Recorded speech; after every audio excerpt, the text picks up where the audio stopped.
very few people have touched greatness. I didn't want to be a champion for this small amount of time in history. It's the worst thing you could be at the start. Just have fun. I'm not going to think about you. Success is one of the greatest revenues you have. Do I actually need recovery right now? Or am I being a bitch?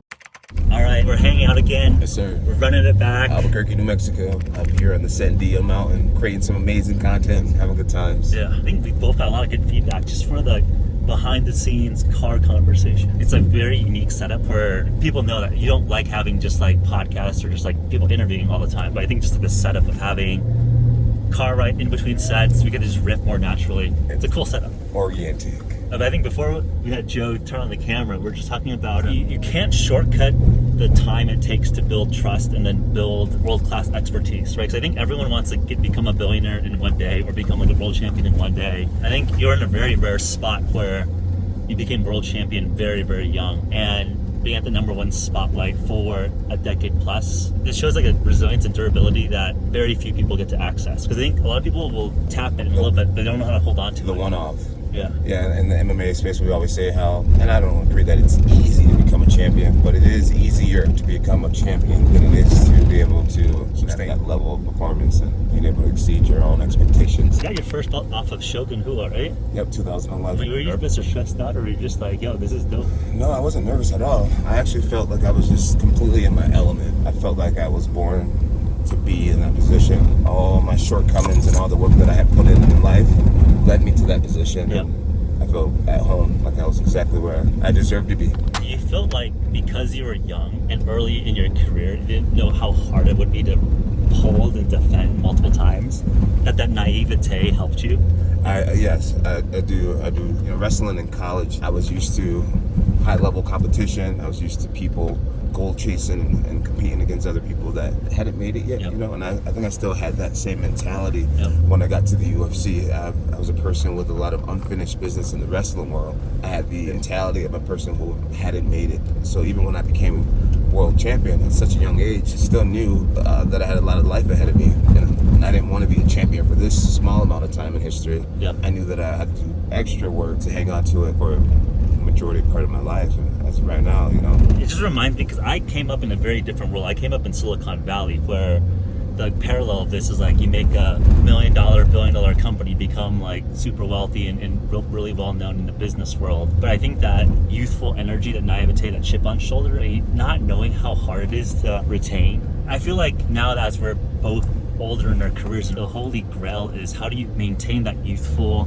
naivete, but like the wisdom of having battle scars. Or being a senior. Because I'm sure you've seen every single trick. Yes. Like I know I've gotten fucked over on deals or like setups. I mean, everything from, you know, I've had so many different managers and different agents before I met the people that I'm with now. And I mean, training partners, you know, getting injured by people that are immature and you know, having guys that you work out with and then they go back and tell the whole world that they beat you up. And, you know, all the little things. One of the things I credit to being able to have such a long, prosperous career is just little quotes like, talent's the worst thing to waste.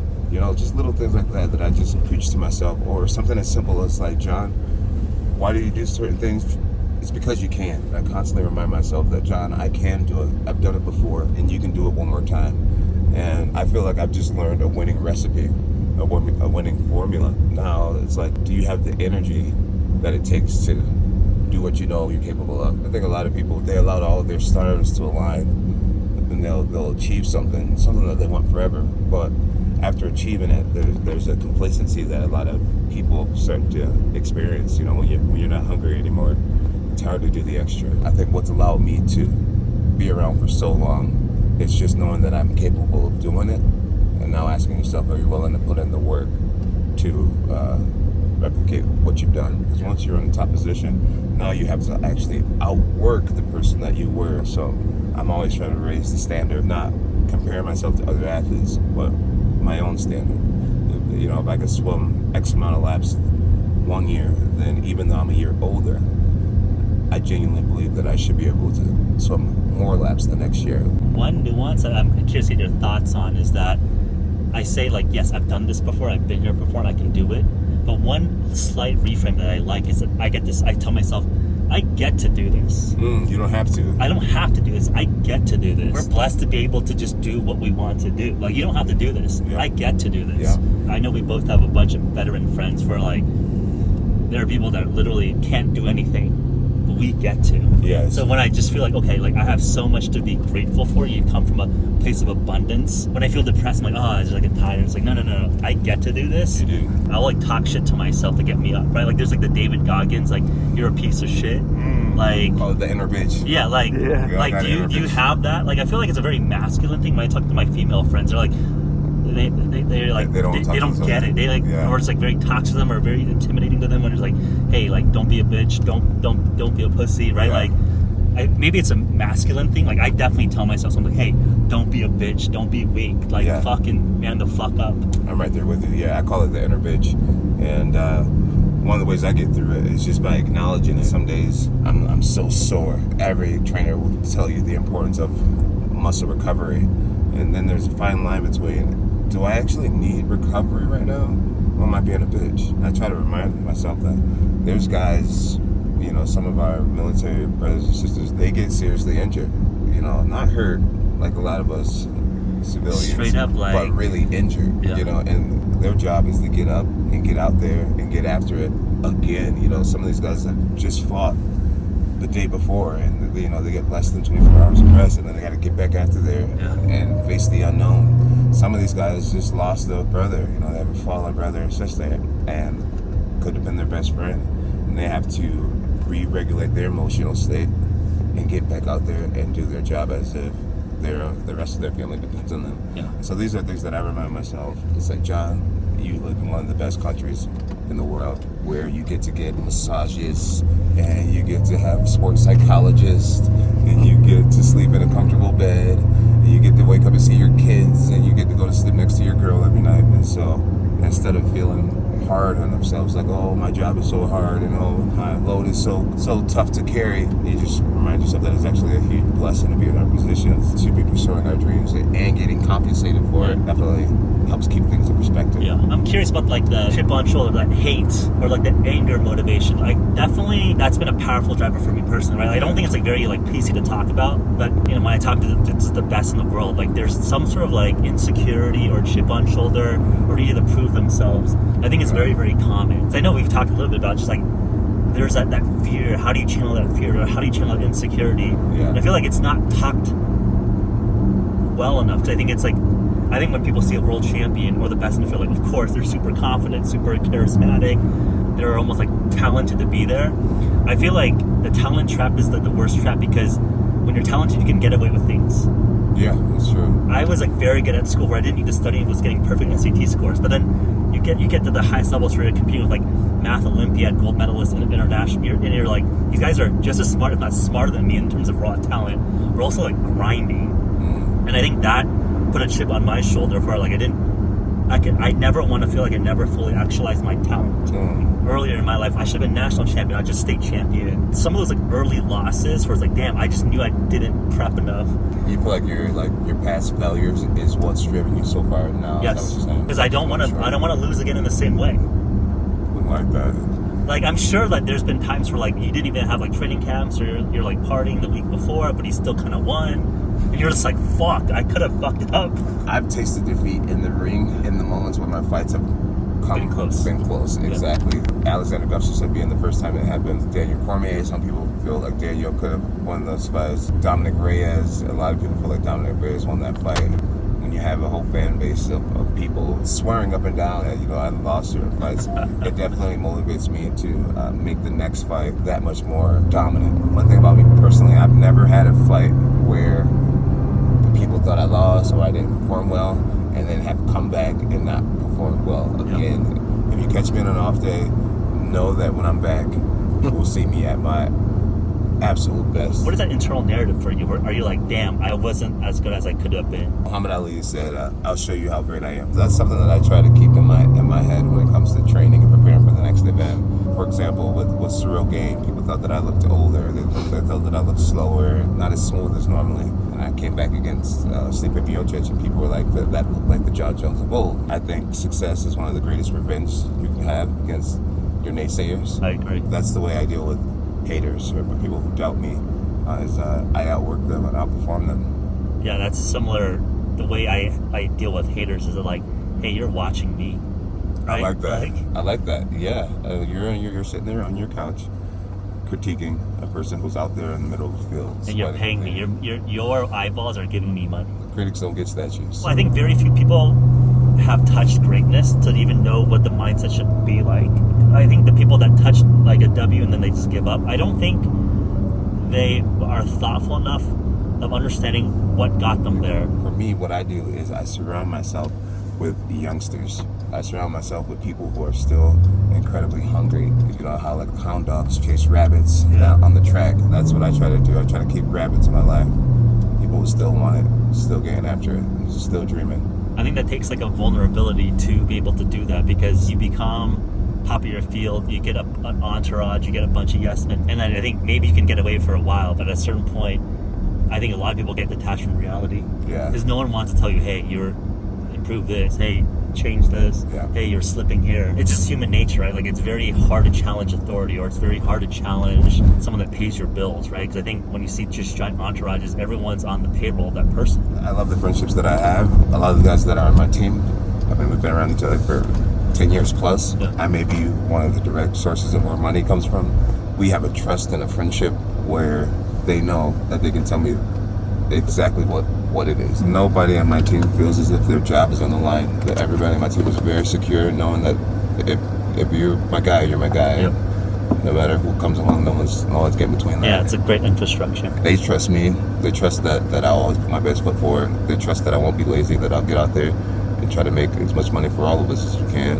And I trust them too to shoot me straight at all times. I've learned that as the yes men in my life have dwindled away, things have become more and more secure, more and more manly, more and more strong, much better structure. No big entourage and Team Jones. Lifelong friends. And we stay climbing. We just made it to the Performance Ranch. We're getting ready to do some more Dr. Bone skits. All right, let's keep it running. Let's go.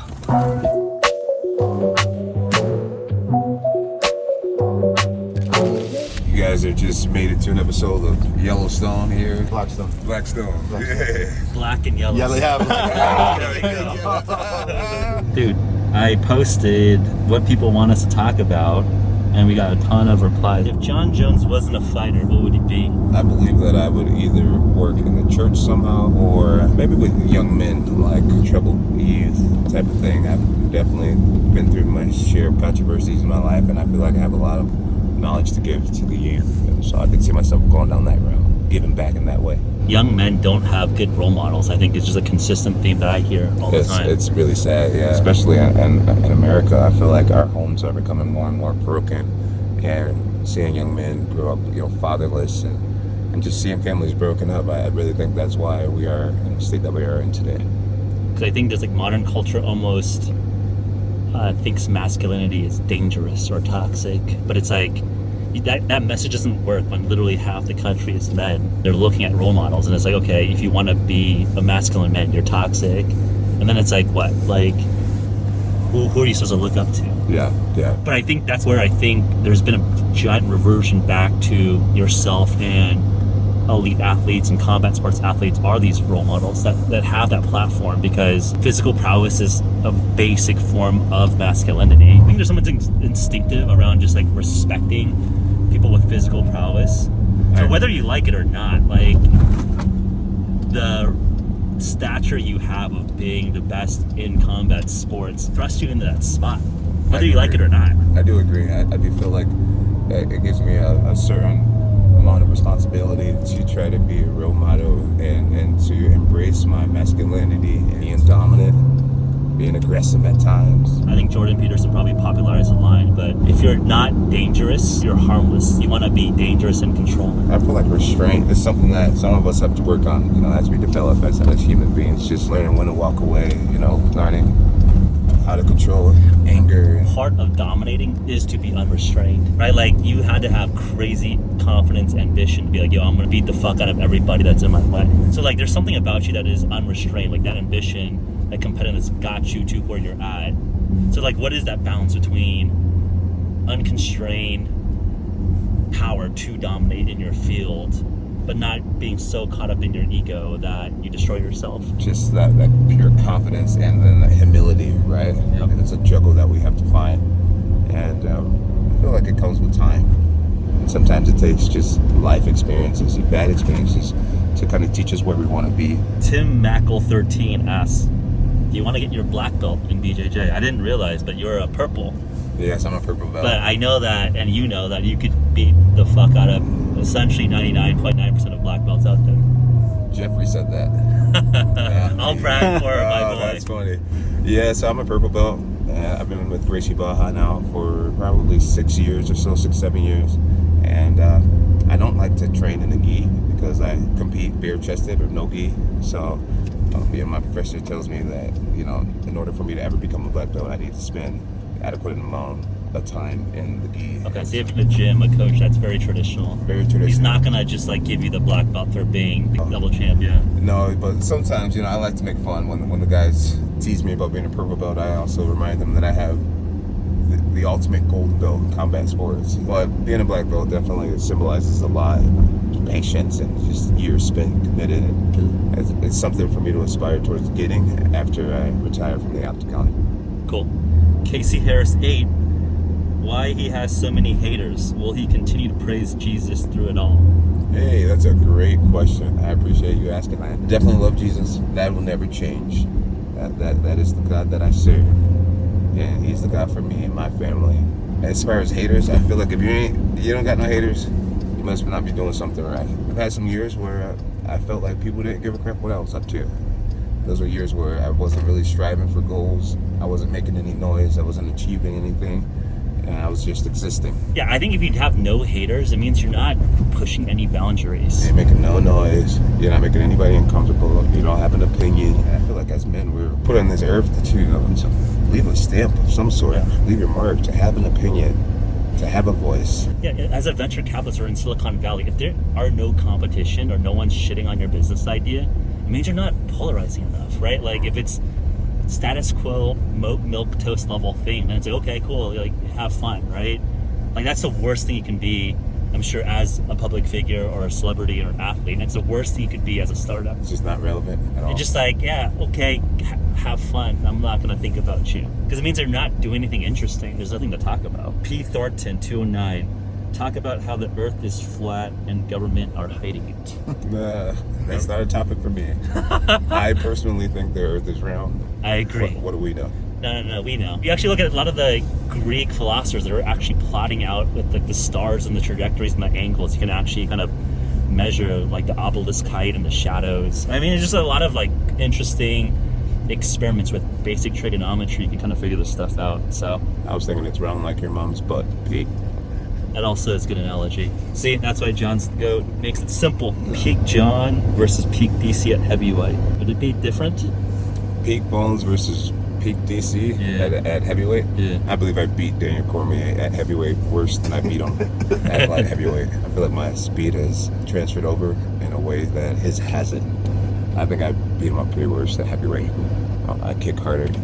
I know he punched harder as a heavyweight, but I kick a lot harder. I'll see what my kicks did to him on the first fight. Yeah. Last question. Best advice for someone going through hardships? Keep your head high and know that at the end of the day, it's you that can get you out of bed. It's you who can come up with a plan. It's you who can execute on that plan. And ultimately, I believe that it's you who knows what you need to do the most to get yourself back on that right track. So try not to be an outward thinker as far as blaming others for your situation. If you want to think outward, depend on higher power. That never hurts. And but ultimately, it's you and God. All right, you heard from John. You better have a follow-up post and question being like, did you implement John's advice? Because hearing it is entertaining, but you got to actually do it. You got to do it. You got to do it. You got to put in the work. Albuquerque, it's been amazing. I'll see you guys very soon. Got to head to San Francisco. More meetings, more business to get done. Chef out.